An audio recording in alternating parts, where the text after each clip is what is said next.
So today we're going to be talking about Paper Mario The Origami King. Look, Charmander, I've thought about it, but I got nothing. If we fold you, you die.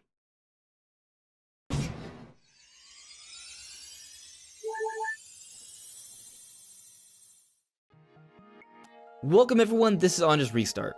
In this video, we're going to be talking about Paper Mario The Origami King and why I think there's a really good chance this game is going to be the best Paper Mario in years. It will actually be a return to form of the series. Now to be clear, I am not the biggest, longest time fan of Paper Mario. I'm not trying to say I don't like it, I do, but I haven't owned and played through every single Paper Mario game to completion, which is why I've been sort of hesitant to make this video, because I try to only talk about things that I understand. But I did play Paper Mario on the N64, and I've also dabbled with the GameCube version, so I understand what was great about those games, and I also understand that Sticker Star and Color Splash are not the fan favorites when it comes to Paper Mario. The battle system is kind of lame for a lot of people. Relying on stickers and cards to do actual attacks is not as exciting as it used to be. So bearing that in mind, from what I understand, what people want for the next Paper Mario is for it to have a good story, of course, but also going back to the roots of that actual battle system and also bring back partners. Well, I think those things will be the case from what I've seen of all the footage from Paper Mario The Origami King. So that's what we're going to be talking about today, why this game is going to be one of the best Paper Mario games we've gotten in a very long time. Now before we get started, I would quickly want to talk about our social media. There's a Twitter page, a Discord community, a Patreon page, and a Twitch channel. If you're interested in any of that, please check it out. It's all linked in the description below. Now before we get into partners and the battle system, I first want to talk about the aesthetic of this game.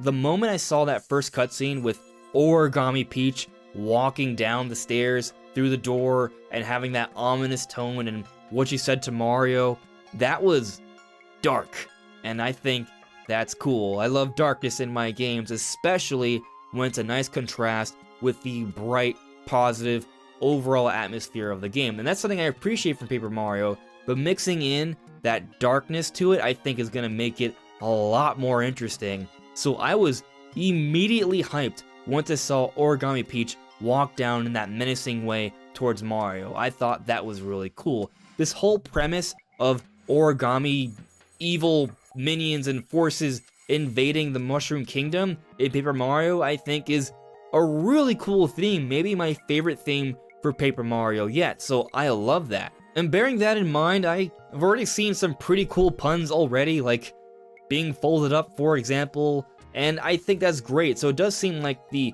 witty dialogue that we've seen from the Paper Mario series is still going to be intact here, and from what I've seen just from those aspects, I think things are going to be really awesome. And on the note of folding, Bowser is also folded up, which I think is adorable, and it's going to be interesting to see how his character plays out throughout this game. He's obviously not taking his usual role as the main antagonist for the game, which I think is certainly a breath of fresh air. Yes, I understand there have been other games in the past where Bowser wasn't necessarily the bad guy, but still, to see it in a 3D major Paper Mario game like this is really cool. And the same also goes for Peach. While she may have been in a game or two where she wasn't necessarily the nice old princess due to possession or what have you, seeing it again in a game like this, I think, is pretty awesome. Continuing that train of thought of characters being treated differently in this Paper Mario game, a big fear for a lot of Paper Mario fans is that the characters in this game might be a little bland and plain, kind of like how they were in Color Splash. At least in terms of design, they pretty much just stuck to the very standard designs for all the Mushroom Kingdom characters. A lot of people really appreciated the remixes or different styles of characters from previous Paper Mario games.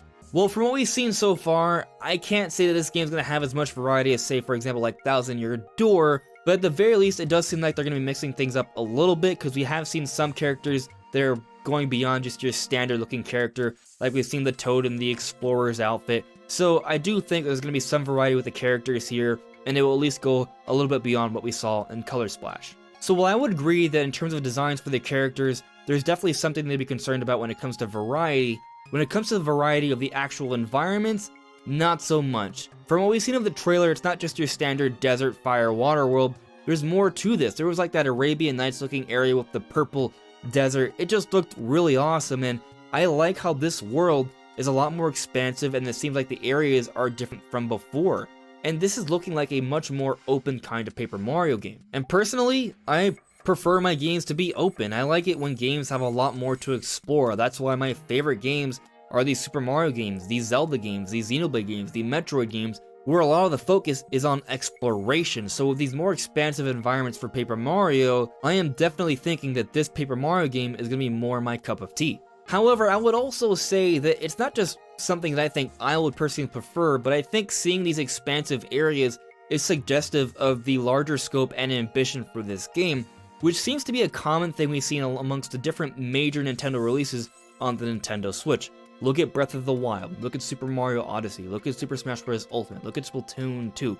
These games, these entries for these particular franchises on the Nintendo Switch have been their most ambitious entries for the franchise yet, and I think that says a lot, and I think the same could be happening for Paper Mario The Origami King. So with that additional scope and ambition, this game definitely has a lot more going for it than, say, for example, Color Splash, which is on the Wii U, and in my opinion, a lot of the Nintendo franchises that were on Wii U were not that ambitious for obvious reasons that the Wii U was failing, so they weren't diverting all of their resources to making great games on the Wii U. They were just doing what they could to keep that platform supported until they were ready for the next generation, which is why 2017 was such a huge year for Nintendo, where we got Xenoblade 2 and Mario Kart 8 Deluxe and Breath of the Wild and Mario Odyssey.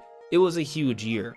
But the point is, on the Nintendo Switch, it seems like things are taking it to another level, and it looks like Paper Mario The Origami King is going to be taking it to another level as well. But now let's talk about partners and the battle system, the thing that people are really concerned about, because that's been the problem with the latest Paper Mario games. If this game is actually a return to the roots of Paper Mario, then we should be seeing partners, and the combat system should be more along the lines of Thousand Year Door as opposed to Color Splash or Sticker Star. Well, from what I've seen so far, I feel like it's pretty likely that partners will be returning and the battle system will be more along the lines of Thousand Year Door. And let me explain. So, when it comes to partners, we've seen a lot of different characters working with Mario throughout the trailer, but on top of that, there was actually footage of a partner in an actual battle with Mario. The video was taken down, but the footage was still there. It was seen. It is real. In other words, in my opinion, it's really likely that partners will be returning. So if you're hoping for that, I think they're going to be there, so I wouldn't be too worried about it. Now, when it comes to the battle system, it's not going to be exactly like Thousand Year Door. That is not the case, but from what we've seen so far, it also doesn't look like it's going to be Color Splash or Sticker Star either. From what I've seen, what I understand of it, you're still going to have like your hammer moves and your jumping moves, kind of like the original Paper Mario games, but it's going to be kind of like an evolution of the fight system. So back with Thousand Year Door, what was interesting about it is that there was actually an audience spectating the battle, so it does look like there's going to be an audience this time around as well from what we've seen of the footage of the battle system, so that's kind of cool to see. But for the actual battle itself, it's set in this sort of like radial-like dial design. It's a circular sort of layout that you can rotate around, and that is definitely different.